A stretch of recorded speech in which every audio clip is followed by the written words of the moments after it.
So I was watching a video the other day, and the first part of the video, there's a guy, and he's basically explaining why he's never voted. Some of his excuses for never voting are some of the ones that we touched on earlier in the conversation.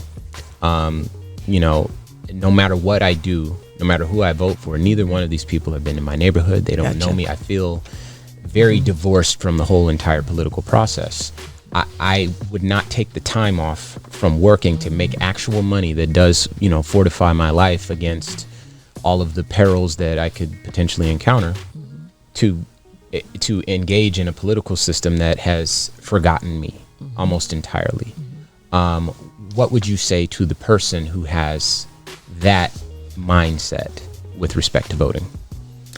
Well, my age probably has something to do with thinking or elaborating on how the system has forgotten you. Because it has and it hasn't. Tell him, talk to him. I grew up. Yeah, I'm going to go back there. Please. I grew up in an environment, in a segregated environment, where all of my education was in a black school system. And I attended a historically black college. I'm going to do a shout out, Arkansas A&M College. Let them know. Okay, now the University of Arkansas at Pine Bluff. I could not drink from a water fountain. I could not eat at a restaurant. I could not use a bathroom. I remember my mother, when we would travel, she'd like a little training pot. She would take that, so we would have some degree of feeling like we were human beings when we were traveling, because we could not stop and use a restroom. We could not get a hotel room. I couldn't try on hats. I couldn't try on shoes. All of those restrictions were placed on me. When my grandmother and grandfather went to the doctor, they went to the back to a separate colored waiting room, and you waited and waited.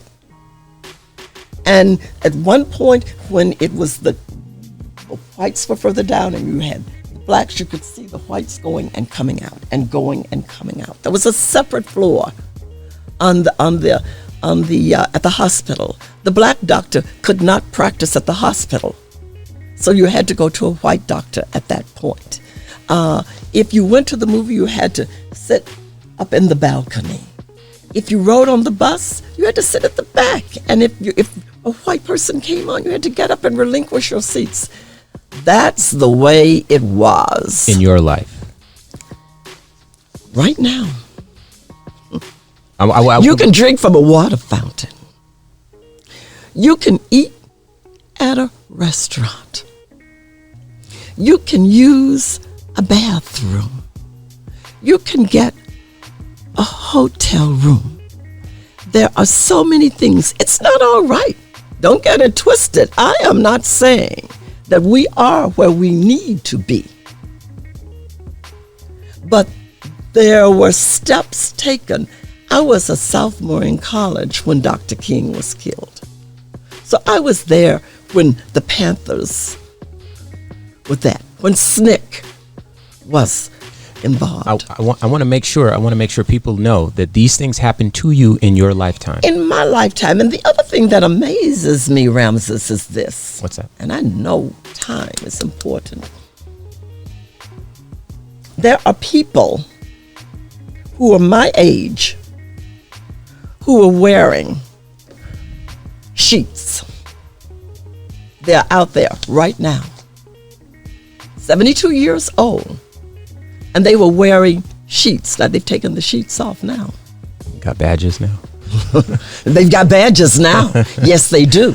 Yes, they do. They've taken the sheets off. So they're there. The counterparts are there. And just as I brought up my daughter, they're bringing up their children. So when you say you've been forgotten, yes, there is so much that needs to be done. But I would say that the fact that you are where you are is because there were individuals who functioned within the system to make it work. And you're going to have to pick up the mantle and function within the system to make sure you put people there to make it work the way it should work, or you can even go into the system yourself. How about that?